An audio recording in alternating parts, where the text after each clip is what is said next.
ക്ലോണിങ്ങിലൂടെ സൃഷ്ടിക്കപ്പെട്ട ആദ്യ പശു ഏതാണ്?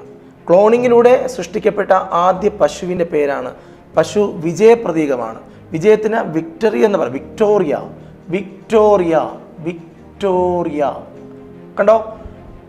കുരങ്ങിന് 4 കാലുകളുണ്ട്. അതുകൊണ്ട് നമ്മൾ എങ്ങനെ പറയും? കുരങ്ങ് ടെട്ര. ടെട്ര എന്ന് പറഞ്ഞാൽ 4. കുരങ്ങ് ടെട്ര. പശു വിജയം, പശു വിജയിക്കുന്ന ആളെ എപ്പോഴും. അപ്പോൾ വിക്ടോറിയ.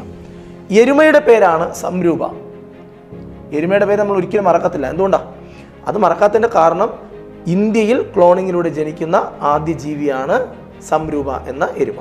ലോകത്തിലെ ആദ്യത്തെ എരുമയും അത് തന്നെയാണ്. അത്തരത്തിൽ ജനിക്കുന്ന കാട്ടുപോത്ത്. ക്ലോണിങ്ങിലൂടെ സൃഷ്ടിക്കപ്പെട്ട ആദ്യത്തെ കാട്ടുപോത്തിന്റെ പേരാണ് നോഹ. നോഹ എന്നാണ് പേര്. ക്ലോണിങ്ങിലൂടെ സൃഷ്ടിക്കപ്പെട്ട ആദ്യത്തെ കാട്ടുപോത്തിന്റെ പേരാണ് നോഹ. ആദ്യത്തെ ഒട്ടകം. ഞാനൊരു ഒട്ടകത്തെ കണ്ടു ഒരു ദിവസം. ആ ഒട്ടകത്തിന്റെ വാക്കകത്ത് ഇഞ്ചി ഇരിക്കുകയാണ്.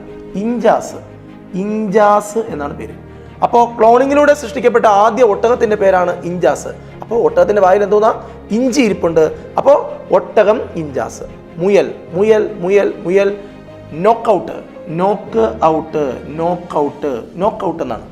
നമുക്കറിയാലോ ഈ നോക്കൗട്ട് എന്ന വാക്ക് നമ്മൾ കേട്ടിട്ടുണ്ട്. കാരണം ഫുട്ബോളിലോ അല്ലെങ്കിൽ ക്രിക്കറ്റിലോ ഒക്കെ 2 ടീമുകൾ സെമിയിലോ ക്വാർട്ടറിലോ ഒക്കെ കളിക്കുമ്പോഴത്തേക്ക് തോക്കുന്ന ടീം പുറത്താകും. അതിനാണ് നമ്മൾ നോക്കൗട്ട് എന്ന് പറയുന്നത്. അപ്പോൾ ക്ലോണിങ്ങിലൂടെ സൃഷ്ടിക്കപ്പെട്ട ആദ്യത്തെ മുയലിന്റെ പേരാണ് നോക്കൗട്ട്. ഒന്നുകൂടി പറയാം. For more videos, subscribe PSCtalks.